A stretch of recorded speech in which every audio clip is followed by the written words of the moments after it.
Hi, how's it going? This is Resident of Collinwood for YouTube. I'm back with another Dark Shadows video for you guys. Count Andreas Petofi. Is he dead? Is he still alive? Where is he if he is still alive? Before I get into this question, I want to make this clear.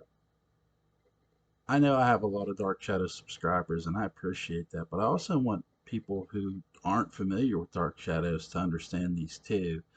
So, look, opinions vary and differ on Count Andreas Petofe. Now, what do I classify him as? Now, I want to be very clear. I classify him as a warlock. Now, when I say warlock, I don't mean the kind that serve the devil. Now, I know people are going to say, well, that's all there is.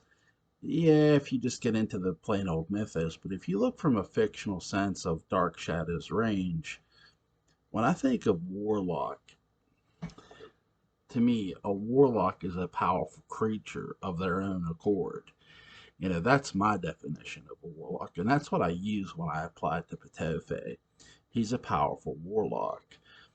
Now, does he have control of his powers? Yes. Does he have control of the hand? When he first has it, he does. I gotta believe that's what made him such a force. You know, So to me, Petofe is a warlock, born a warlock, mind you. I don't think the devil makes him a warlock. I don't think he's made some sort of deal with the devil. No, I don't think he serves any master. He's his own master. He serves him and himself alone. This isn't somebody who serves anybody else. Now, for whatever reason, him and the gypsies have huge heat with each other. But don't let the gypsies fool you. They have powers of their own. They set a curse on Andreas Petovic to turn him into a werewolf. And even with all his powers, whether you consider him a warlock, a mage, a wizard, whatever, even with all his powers that he did have, he couldn't prevent this curse. He couldn't stop it from happening. So, and that include and keep in mind, he had the hand. He had it on him. He could not reverse it. Only the gypsies could do that. So they set this curse on him to be this animal, and he killed the thing he loved. He killed a unicorn, which is, again, interesting as hell. Here's a man who owned a unicorn. It lets you know how old he is. And here's Count Andreas Petofe. He gets cursed. He begs the gypsies to remove it. Keep in mind, he has powers without the hand, but with that hand, he's twice as dangerous. And he's killed people who. So they curse him. He kills this unicorn. He can't prevent it. He can't take it away. They want one thing, that hand. They want his hand. They know, yes, he's powerful, but he'll be less powerful without it. I think right here is what hurts Patefe most. I'm not just meaning literally and figuratively. The separation from the hand. This hand, keep in mind, had a mind of its own. I think when Petofe had his own hand first originally, he had full possession of that hand. He had full control of it. In a weird roundabout way, he agrees for them to hack it off and remove the curse. You can have my hand. I don't want to be a werewolf anymore. So the agreement is made. They hack it off, right? They keep it. King Johnny Romano, and I'm going to get into what the gypsies' power. I think the gypsies' powers are here too. I think they have more than one, obviously. Now, Petofi goes along his merry way. We know he meets Aristide. He wants to get his hand back, but he can't just go into the stomping grounds of the gypsies and demand it back or even steal it because he'll be dead, and so would Aristide. Anybody who even tries to sneak in there. But he has Aristide watch him carefully. So, here they have the hand all this time. From the time he got it lopped off to 1897, right? This is what hurts Petofi. That hand has literally got such a mind of its own now it doesn't even put it doesn't even obey Potofe's will completely. Yeah, it does what he wants, but not like it used to. And I think Potofe notices this too. Yeah, there's things Potofe does with it, but there's things Potofe doesn't do with it. And I think even Potofe's to that realization when he's near the end of his life. I'll get into that here in a minute. But he's laying there on the couch inside the Charles Delaware Tate's paint studio, which is basically the Evans Cottage in 1897, but it wasn't the Evans Cottage at the time. So he's laying there on the couch dying because he got Aristide stabbed him, shot him. I forget what exactly Aristide did because he thought it was Quentin because he thought Quentin. Petofi was body switching. He thought switching jewelry would help him, with the hand as he goes into Quentin's body. I think he tried too grand of a scheme just getting the hand back. And really, he wasn't having much control with it anyway. And this was just proof of that. When the hand really switched back to Count Potofe's body, the hand didn't recognize it. Like, no, wait, I just got back on you. You can't do this. And so Quentin had possession of the hand in Potofe's body. Near the end of his life, what did Andreas Petofe do? I think he did many things. First of all, I think he transferred what was his soul, his all his power into the hand itself. The hand is indestructible. The hand can't be destroyed. We've all learned that one.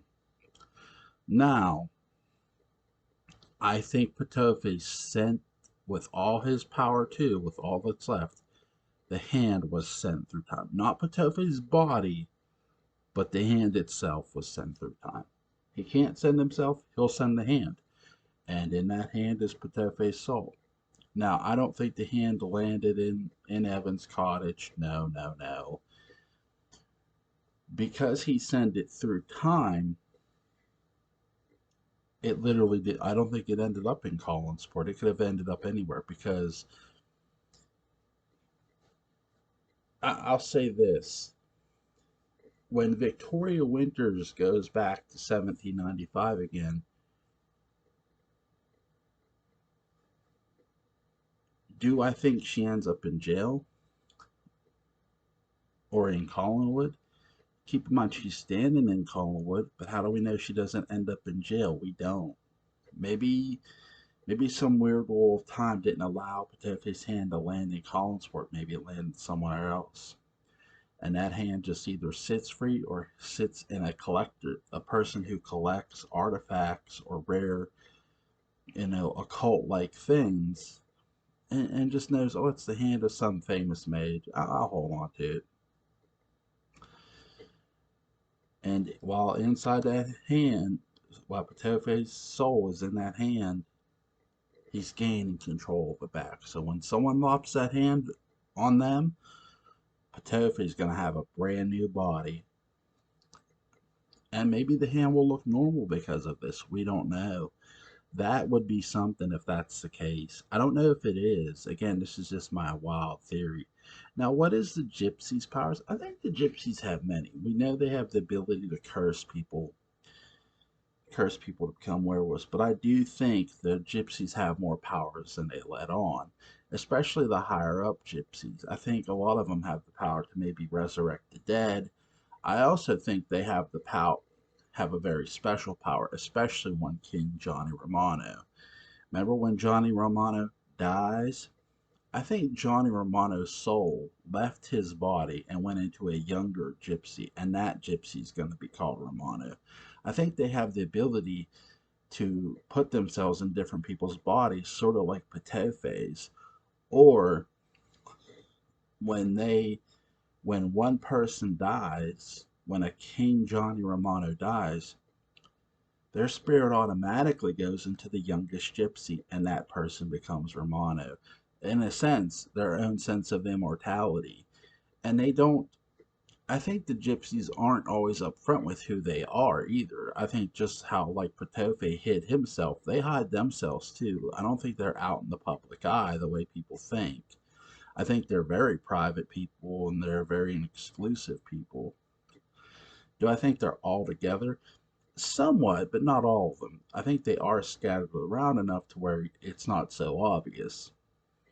Look, we've seen Petofe use a fit Ben Miss Ben Givens, Fitz Ben Givens, I think. Um, so why wouldn't the gypsies use fake names? They wouldn't just use the name Romano over and over again. That would be too obvious. I do think there's something to the gypsies changing their names. I don't think they just keep one name, and I don't think the gypsies are just like, oh, hey, I'm a gypsy. No, I don't think it's that obvious. I think you have to know, you know, it's sort of like the mob. Okay, the mob traces your bloodline back. I think gypsies trace their bloodlines back. Okay, you're descended from this one, and this one. Okay, you're a gypsy. You're descended from this one. You're a gypsy. Make sure you keep it a secret. And I think there is that tight sort of packed family like in the gypsies.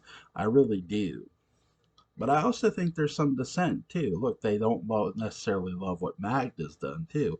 Hell, they put one of their own on trial, which lets me know the gypsies have their own justice system and their own sense of justice. We sort of learn that with Petofi. They have their own sense and brand of justice. Yeah, we learn that with Quentin too.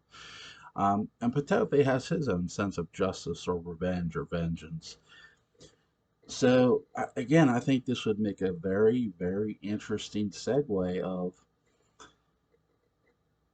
you know, the gypsies going against Petofe all over again. And it'll be interesting to see if we see that. So I do think the hand is out there somewhere, maybe again in a collector's possession or not in a collector's possession. I don't think it's as simple as somebody picking up the hand and touching it and Petofe transferring his soul. No, I think somebody has to lop off their hand and put the hand on for Petofe to get possession of them. And so yeah, that'll be interesting to see if that's correct. I don't. Again, this is just my wild theory. I could be wrong. So, oh my goodness.